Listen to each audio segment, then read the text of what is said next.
মামা কি বানাচ্ছ তুমি দোকানে এখন? আসসালামু আলাইকুম মামু, কেমন আছো? এই তো আছি আলহামদুলিল্লাহ। এই তো এখন থেকে পাটি সাপটা বা ডেজার্ট আইটেম রমজানে কিন্তু দোকানেই তৈরি করবো মামু। তাই নাকি? হ্যাঁ মানে সকল ধরনের যে ডেজার্ট আইটেম গুলো তুমি চালু করেছিলা এগুলো এখন থেকে দোকানেই বানাবা সব? হ্যাঁ এটা কি ওই পাটিসাপটা রুটি যেটাকে বলে? হ্যাঁ পাটি সাপটা রুটি।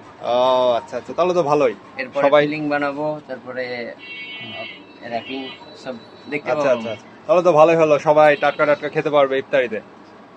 হ্যাঁ ইনশাল্লাহ চেষ্টা করছি ডেলিটা প্রতিদিনেরটা প্রতিদিন বানিয়ে দেওয়ার জন্য।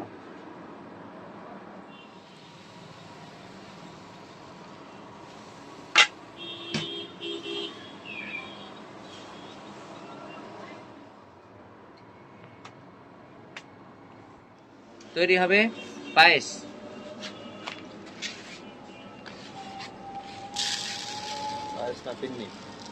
ওটাই পায়েস ফিরনি।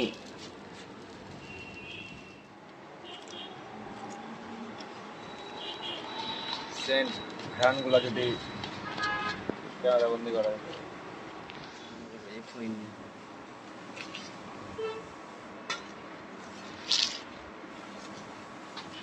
মামা কি হচ্ছে এখন এটা?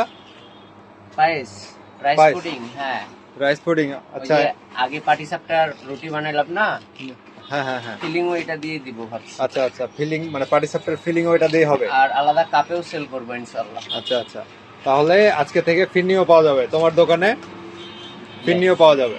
হ্যাঁ আর আশা করছি মামা আমার কিন্তু খেজুরের গুড়ের ফিরনিটাও অনেক মজা লাগে। নেক্সট টাইম তোমার কাছ থেকে আশা করছি খেজুরের গুড়ের ফিরনিটাও খাবো। আজকে চিনিটা ট্রাই করব, নেক্সট টাইম খেজুরের গুড়েরটা ট্রাই করব ইনশাআল্লাহ ইনশাআল্লাহ ইনশাআল্লাহ। ওকে, অনেক সুন্দর ঘ্রাণ আসছে।